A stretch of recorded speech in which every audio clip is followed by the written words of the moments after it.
नमस्कार साथियों, हिंदी स्टेनो बढ़ोत वाले चैनल में आपका हार्दिक स्वागत है।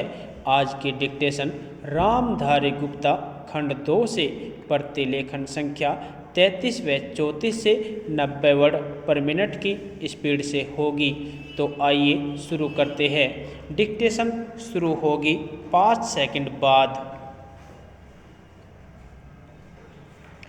स्टार्ट। महोदय, आज के इस समारोह का अपना अलग महत्व है। पंचायत भारतवर्ष की एक बहुत पुरानी संस्था है और जैसा अभी कहा गया, इन्हीं पंचायतों के कारण ही भारतवर्ष अब तक जीवित रह सका है।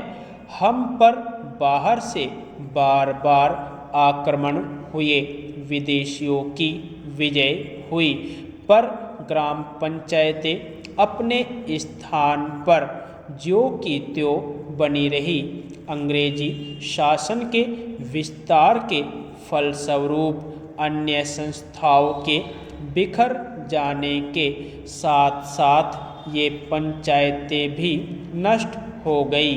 जिस समय हम लोग ब्रिटिश सरकार से भारत के लिए स्वराज्य प्राप्त करने के प्रयत्न में लगे हुए थे, उस समय गांव-गांव में जो कांग्रेस कमेटियां स्थापित हुई, वे एक प्रकार से पंचायतें ही तो थी, पर उस समय हमारे हाथों में अधिकार नहीं था और जो पंचायतें स्थापित हुई वे जनता की इच्छा से ही स्थापित हुई।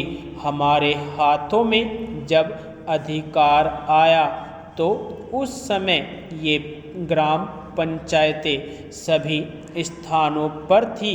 संविधान बनाते समय भी यही सोचा गया कि ऊंची व्यवस्थापिका सभाओं तक पहुंचने के लिए पंचायतें ही सबसे पहली कड़ी होंगी।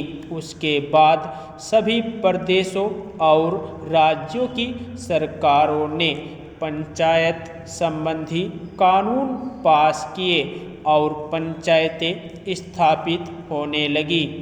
इस समय प्राय सभी राज्यों में पंचायतें हैं। यह दूसरी बात है कि कहीं पर उनका काम भली भांति चल रहा है और कहीं उतने सुचारू रूप से नहीं चल रहा। आज यह सुनकर मुझे बहुत प्रसन्नता हुई कि आपके इस राज्य में पंचायतों को ठीक रूप से चलाने पर बड़ा जोर दिया जा रहा है। जिनका काम सबसे अच्छा और सुंदर समझा जाता है, उनको पुरस्कार दिया जाता है। इसलिए मैंने आपकी ओर से आज 2-4 पंचायतों के मुखिया लोगों को अनुदान दिया। मैं उनको बधाई भी देना चाहता हूँ कि उनका काम 4000 ग्राम पंचायतों में सबसे अच्छा समझा गया। हमें यह स्मरण रखना चाहिए कि पहले की हमारी पंचायतें क्यों मिट गई। हमारे देश में पंचायतें परंपरा से चली आ रही थी। अंग्रेजों ने भी मुक्त कंठ से इस बात को स्वीकार किया कि भारत का प्रत्येक गांव गणराज्य था, पर एक समय आया जब गांव स्वतंत्र गणराज्य न रहे और देश परतंत्र हो गया। इसका कारण हम में कमजोरियों का आना था। हमें उन कमजोरियों से अभी भी बचते रहना चाहिए, जिससे फिर से वह दिन न देखना पड़े। वह कमजोरी थी उन पंचायतों का संकीर्ण दृष्टिकोण। लोगों ने पंचायतों की परिधि के क्षेत्र को ही अपना देश माना और इस कारण जब एक पंचायत पर आक्रमण हुआ तो दूसरी पंचायतों ने उसकी रक्षा में हाथ बटाना अपना धर्म नहीं समझा। इसी प्रकार विदेशियों ने एक एक पर आक्रमण करके सारे देश पर अपना अधिकार कर लिया। हमारे शत्रुओं ने हमारे पारस्परिक वैमनस्य और भेदभाव से भी लाभ उठाया। अभी हाल में जब भाषावार राज्यों का प्रश्न उपस्थित हुआ तो गांव की छोटी छोटी पंचायतों ने जैसी समितियां प्रकट की, उनसे यह स्पष्ट हो गया। महोदय, अन्य उद्योगों और प्रत्येक राष्ट्रीय गतिविधि की भांति समाचार पत्रों को भी समय समय पर बदलती हुई परिस्थितियों के अनुरूप बनना होता है। हमारे स्वाधीनता संग्राम के अवसर पर राष्ट्रीय पत्रों ने बहुत बड़ा काम किया, जिसे राष्ट्र प्रशंसा की भावना के साथ सदा स्मरण रखेगा। देश के स्वाधीन होने के बाद से समाचार पत्रों के दायित्व में मौलिक परिवर्तन हुआ है। देश से विदेशी सत्ता के जाते ही शासन तंत्र राष्ट्र के प्रतिनिधियों के हाथ में आ गया। यह स्वाभाविक था कि इस परिवर्तन के बाद सभी समाचार पत्र अथवा उनमें से अधिकांश अपनी नीति पर पुनर्विचार करें। इन 9 वर्षों में अधिकांश पत्रों ने इस दायित्व को सुचारू रूप से निभाया है। मैं यह प्रसन्नता से स्वीकार करता हूँ कि पत्रों ने राष्ट्रीय महत्व के प्रश्नों पर सरकार का समर्थन कर उसका बल ही नहीं बढ़ाया, बल्कि जब कभी विचार स्वातंत्र्य और सच्चे मतभेद की मांग हुई तो पत्रों ने आलोचना का आश्रय भी लिया। किसी भी पत्र का मूल्य अंततोगत्वा महत्वपूर्ण प्रश्नों पर उसके निर्भीक और निष्पक्ष विचारों के आधार पर ही आंका जा सकता है। मैं समझता हूँ एक साधारण पाठक की दृष्टि में आदर्श समाचार पत्र वही है जो निष्पक्षता तथा निर्भीकता से सभी उचित बातों का समर्थन करे और प्रत्येक अनुचित कार्यवाही की निंदा करे।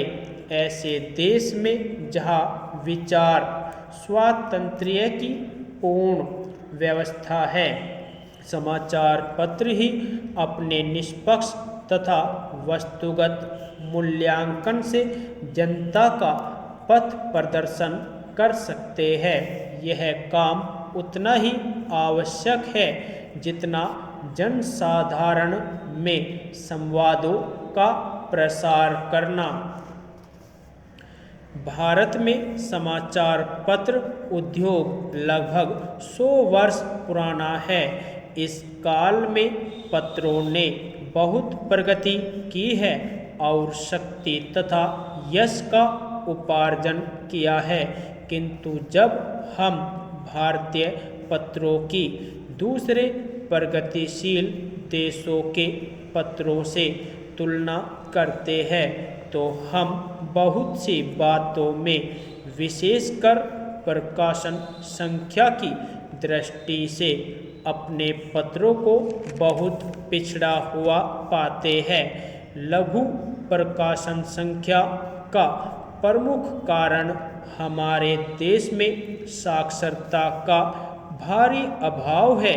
यह हर्ष का विषय है कि कुछ समय से पत्रों की प्रकाशन संख्या बराबर बढ़ती जा रही है और देर सवेर उसकी दूसरे देशों के पत्रों की प्रकाशन संख्या से तुलना की जा सकेगी।